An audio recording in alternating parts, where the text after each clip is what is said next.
Praise the Lord. இன்றைய ஜீவப்பம் 1 கொரிந்தியர் 7ஆம் அதிகாரம் 32, 33 வசனங்கள். நீங்கள் கவலையற்றவர்களாய் இருக்க விரும்புகிறேன். விவாகம் இல்லாதவன் கர்த்தருக்கு எப்படி பிரியமாய் இருக்கலாம் என்று கர்த்தருக்குரியவர்களுக்காக கவலைப்படுகிறான்.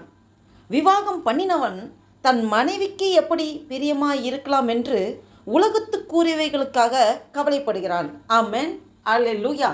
பாருங்க, நீங்கள் கவலையற்றவர்களாய் இருக்க விரும்புகிறேன் என்று அப்போஸ்தலனாகிய பவுல் கொரிந்துக்கு எழுதின நிருபத்திலே ஆவியானவர் ஏவுதலின்படி எழுதப்பட்ட வார்த்தைகளை நாம் வாசித்தோம். நீங்கள் கவலையற்றவர்களாக இருக்க விரும்புகிறேன். ஆண்டவர் உங்களை என்னையும் பார்த்து சொல்வது கவலையற்றவர்களாக இருக்க வேண்டும் என்று ஆண்டவர் எதிர்பார்க்கிறார். நாம் உள்ளத்திலே களி கூர்ந்து ஆண்டவருக்கு நாம் நன்றி செலுத்த வேண்டும், துதி செலுத்த வேண்டும். நாம் எப்போதும் அழுது கொண்டு சோர்ந்து போய் எதையோ பறி கொடுத்த மாதிரி நாம் அப்படி இருப்பது ஆண்டவருக்கு பிரியமல்ல. ஆண்டவர் நாம் கவலையற்றவர்களாக சந்தோஷமாக கர்த்தருக்குள் எப்போதும் சந்தோஷமாக களி கூற வேண்டும்.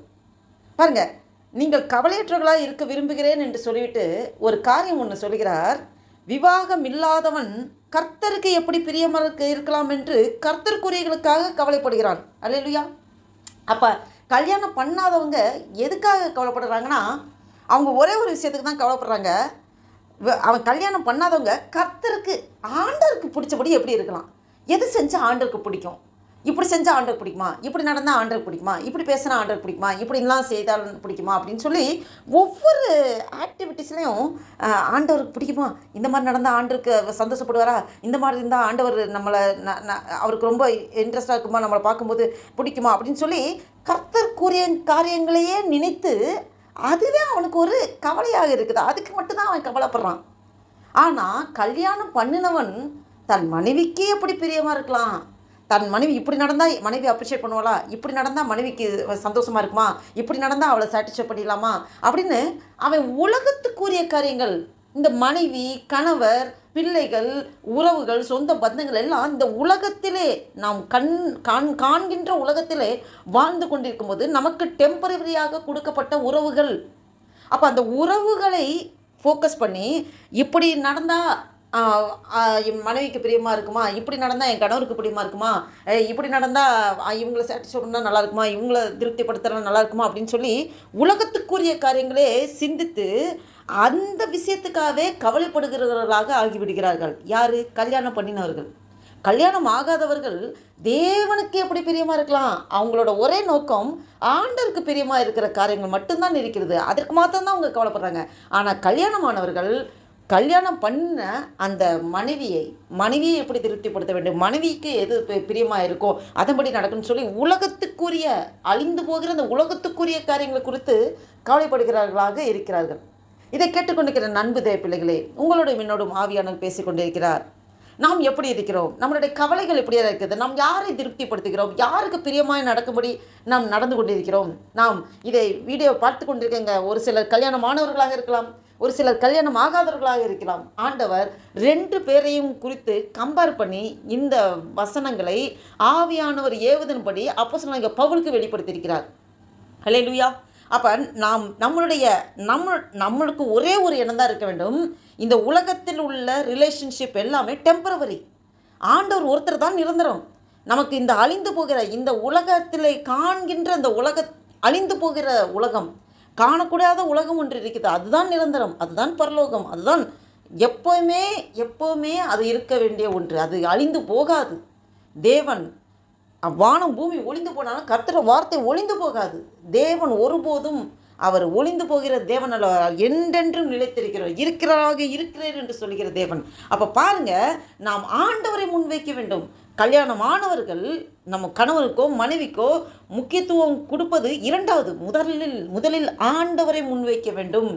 ஆண்டவரை முன்வைத்து அதற்கப்புறம் கணவராக இருந்தால் சரி, அதுக்கப்புறம் மனைவியாக இருந்தால் சரி, அதுக்கப்புறம் பிள்ளைகளாக இருந்தால் சரி, நாம் அவர்களுக்கு 2வது இடத்தை வைக்க வேண்டும். முதலிடம் ஆண்டவருக்கு வைத்தோம் என்றால் நாம் உலக காரியங்களுக்கு கவலைப்படுகிறதை ஆண்டவர் அந்த ஒரு எண்ணத்தையே ஆண்டவர் மாற்றி விடுவார். தேவனுக்கு முக்கியத்துவம் கொடுக்கும்போது, தேவனுடைய காரியங்களுக்கு முக்கியத்துவம் கொடுக்கும்போது, தேவன் எனக்காகத்தான் இந்த பூமியிலே எனக்கு டெம்பரவரியாக இந்த ரிலேஷன்ஷிப்பை கொடுத்துருக்கிறாரு, அவருடைய நாம மகிமைப்பட்டும். ஆண்டவரே அப்பா, நீர் கொடுத்த கணவருக்காய் ஸ்தோத்திரம், நீர் கொடுத்த மனைவிக்காய் ஸ்தோத்திரம், பலிபீடத்தில் ஒப்பு கொடுக்குற ஆண்டவரே, எனக்கு ஏற்ற வாழ்க்கை துணையை கொடுத்திருக்கிறேன், உங்களுடைய சித்தத்தைப்படி நடத்துகிறதுக்காக நன்றி என்று ஆண்டவருக்கு மகிமையை துதியை செலுத்தும்படியாக நாம் ஆண்டவரை முன்வைக்கும் போது நம்மளுடைய குடும்பத்தில் இருக்க எல்லா குறைவெல்லாம் மகிமையிலே நிறைவாக்கி தருவார். அல்லேலூயா.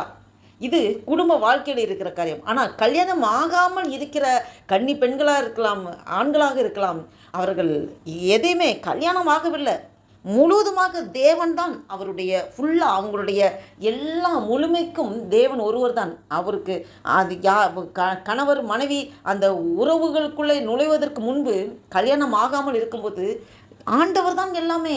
அப்போ அவரை எப்படி முழுமையாக திருப்திப்படுத்தணுங்கிற எண்ணம் மட்டும்தான் இருதயத்தில் இருக்கும். அல்லேலூயா. இதை கேட்டுக்கொண்டிருக்கிற நண்பு தேவ பிள்ளைகளே, நாம் எப்படி நம்மளுடைய வாழ்க்கை இருக்கிறது? நாம் யாரை முன்வைக்கிறோம்? நாம் யாரை பிரியப்படுத்துகிறோம்? தேவனுக்கு பிரியமானபடி நாம் நடக்கிறோமா? நம்மளை நாமே ஆராய்ந்து பார்ப்போம். நாம் தேவனுக்கு பிரியமானபடி நடக்க வேண்டும் என்று நாம் முழுமையாக நம்மளை அர்ப்பணிக்கும் போது ஆண்டவர் எல்லா காரியங்களும் எல்லா குறைவையும் மகிமையிலே நிறைவாக்கி தருவார். அல்லேலூயா.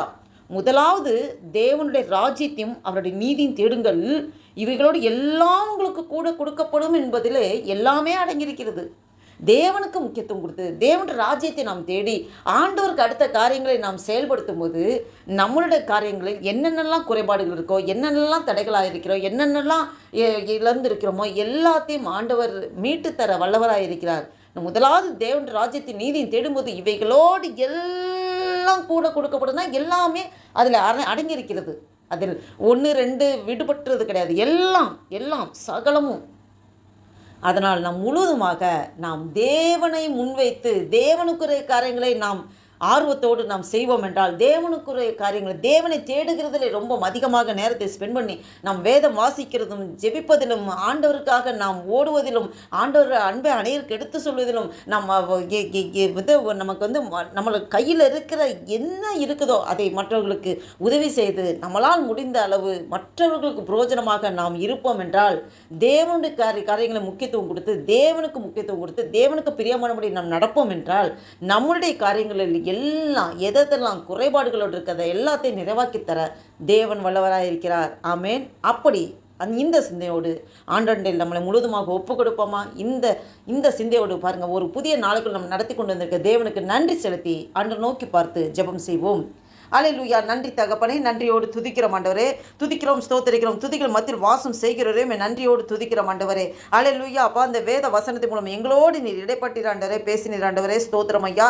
ஆண்டவரே அப்பா, எங்களோட வாழ்க்கையில் என்ன சூழ்நிலைகள், எப்படி போராட்டங்கள், பிரச்சனைகள் என்ன வந்த போதிலும் ஆண்டவரே உம்மை முன்வைத்து உமக்கு முக்கியத்துவம் கொடுத்து உம்முடைய மனதை உம்முடைய இருதயத்தின் துடிப்பை அறிந்து உமக்கு பிரியமானபடி நடக்க என்னை முழுவதுமாக அர்ப்பணிக்கும் போது எங்களுடைய வாழ்க்கையில் இருக்க எல்லா குறைவுகள், வேதனைகள், போராட்டங்கள், நெருக்கங்கள் எல்லாத்தையும் மாற்றி ஆசீர்வாதமாக, சமாதானமாக, சந்தோஷமாக நடத்த நீர் வல்லவராக இருக்கிறீர் என்பதை முழு நிச்சயமாக நாங்கள் விசுவாசிக்கிறோம். இந்த வீடியோவை கேட்டுக்கொண்டு பார்த்துக்கொண்டு ஒவ்வொருவரையும் ஆண்டவரே நீர் அபரிவிதமாக ஆசீர்வாதத்தை உயர்த்துகிறதுக்காக ஸ்தோத்திரம் ஆண்டவரே. எங்களை முழுவதுமாக ஒப்புக் கொடுக்கிறோம் ஆண்டவரே. இன்னும் கல்யாணம் ஆகாதவர்கள் உமக்காகவே முழுமையாக அர்ப்பணித்து நீ எத்தனையோ ஆண்டவரே அப்பா ஸ்தோத்திர கதை மிஷினரிகள் ஆண்டவரே எத்தனையோ பேர் ஆண்டு ஊழியத்தை செய்கிறவங்க கல்யாணமே பண்ணிக்காம முழுவதுமாக என்னுடைய இன்பங்கள் ஏக்கங்கள் எல்லாம் என் தேவன் ஒருவருக்கே என்று அர்ப்பணிப்போடு முழு அர்ப்பணிப்போடு உமக்காக ஊழியம் செய்கிறவர்களையும் நீங்கள் ஆசீர்வதிக்கிறதுக்காக ஸ்தோத்திரம் ஆண்டவரே. ஆமென். ஆண்டவரே, நீங்கள் இருதயத்தின் ஆழத்தை காண்கிற தேவனே ஆண்டவரே அப்பா, நாங்கள் ஆண்டவரே உம்மண்டில் முழுமையாக முழு இருதயத்தோடு முழு ஆத்துமோடு முழு பலத்தோடு அன்பு கூற ஆண்டவரே அப்பா நீர் ஆண்டவரே எங்கள் இருதயத்தில் அப்படிப்பட்ட கல்வாரி அன்பினாலே எங்களை நிரப்பி வழி நடத்துகிறதுக்காக ஸ்தோத்திரம் ஆண்டவரே. நீர் அப்படியே செய்கிறதுக்காக ஸ்தோத்திரம். இந்த புதிய நாளைக்கு நன்றி செலுத்துகிற இந்த நாளுக்கு விரோதமாக செயல்படுகிற எல்லா சத்துருவின் கிரைகளை நசனாக இயேசு கிறிஸ்துவின் வல்லமையுள்ள நாமத்தினாலே கட்டிந்து துரத்தி அப்புறப்படுத்துகிறேன். ஹல்லேலூயா. ஆசீர்வதிங்க, பலப்படுத்துங்க, பாதுகாத்துக் கொள்ளுங்க, மீதியா முழுவதும் பொறுப்படுத்திக் கொள்ளுங்க. உமக்கே துதி கன மகிமையெல்லாம் செலுத்துகிறோம். ஆண்டவரே, இந்த புதிய நாளில் ஆண்டவரே அப்பா உடைய புதிய கிருபை பெற்றுக்கொண்டு குடும்பத்திலும் ஆண்டவரே வேலை ஸ்தலத்திலும் சொந்த பந்தங்கள் உற்றார் இளைஞ பந்துகள் மத்தியில் ஆண்டவரே நாங்கள் சமாதானமாக ஆசீர்வாதமாக சந்தோஷமாக ஆண்டவரே இந்த நாளை கழிப்பதற்கு கிருபை பாராட்டுக்கிறதுக்காக ஸ்தோத்திரம். இந்த நாளைக்கு விரோதமாக இந்த ஜெபத்திற்கு விரோதமாக எங்கள் ஒவ்வொரு விரோதமாக செயல்படுகிற எல்லா சத்துருவின் கிரிகளை நசனாக இயேசு கிறிஸ்துவின் வல்லமையுள்ள நாமத்தினாலே கடிந்து துரத்தை அப்புறப்படுத்துகிறேன். அல்லேலூயா. ஆசீர்வதிங்க, பாதுகாத்துக்கணும், மீதியா முழுவதும் பொறுப்படுத்திக்கொள்ளுங்க. ஜெபத்தை கேட்டு பதிலுக்காக நன்றி செலுத்துகிறோம். உமக்கே துதி கன மகிமையெல்லாம் செலுத்துகிறோம். இயேசு கிறிஸ்துவின் நாமத்தினாலே ஜெபிக்கிறோம் ஜீவனுள்ள எங்கள் நல்ல பிதாவே. ஆமேன், ஆமேன்.